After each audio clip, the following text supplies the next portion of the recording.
5 বছরের জন্য নিয়োগ পেয়ে 1.5 বছর না যেতেই পদত্যাগ করতে হলো দুর্নীতি দমন কমিশনের চেয়ারম্যান আব্দুল মোমেন সহ পূর্ণ কমিশনকে। ডক্টর ইউনূস সরকারের নিয়োগ দেয়া এই কমিশন নতুন সরকারের 1 মাস না যেতেই মন্ত্রিপরিষদ বিভাগে ব্যক্তিগত কারণ দেখিয়ে এই পদত্যাগপত্র জমা দেন। পদত্যাগের পর বিদায়ী চেয়ারম্যান আব্দুল মোমেন বলেন, কোনো চাপের মুখে পদত্যাগ করেননি।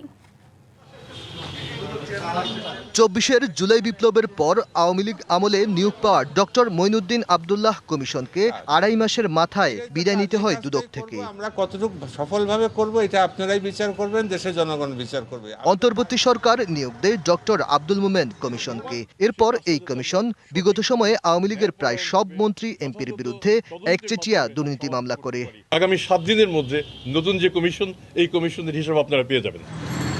12 ফেব্রুয়ারি নির্বাচনের মধ্য দিয়ে বিএনপি সরকার নেতৃত্বে আসার পর ডক্টর ইউনূসের আমলের নিয়োগ দেয়া কমিশন টিকবে কিনা তা নিয়ে ছিল সংশয়। নানা গুঞ্জনের মধ্যে মঙ্গলবার দুপুর 1টার দিকে দুদকের একজন কমিশনার নাম প্রকাশ না করার শর্তে ডিবিসি নিউজকে জানান, মন্ত্রিপরিষদ বিভাগ থেকে তাদের কাছে ফোন এসেছে, তাই পদত্যাগ সম্মানজনক মনে করছেন তারা। এরপর দুদক চেয়ারম্যান আব্দুল মোমেন এবং 2 কমিশনার মিয়া মোহাম্মদ আলী আকবর আজিজি ও অবসরপ্রাপ্ত ব্রিগেডিয়ার জেনারেল হাসান আহসান ফরিদও দুদকের প্রধান কার্যালয়ে তাদের নিজ নিজ কক্ষে পদত্যাগপত্র লিখেন।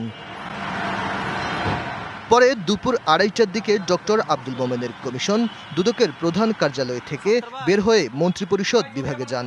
এরপর তাদের ব্যক্তিগত কারণ দেখিয়ে পদত্যাগপত্র জমা দেন।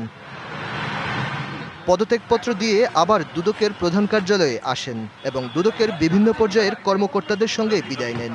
বের হওয়ার পর সদ্য পদত্যাগী চেয়ারম্যান ডক্টর আব্দুল মোমেন বলেন, নতুন সরকার হয়তো আরও যোগ্য কাউকে নিয়োগ দেবে। এই কমিশনের 3 সদস্য আমরা পদত্যাগ করেছি। নির্বাচিত সরকার আসার পর আমরা আমাদের 14তম দিনে আমরা পদত্যাগ করেছি।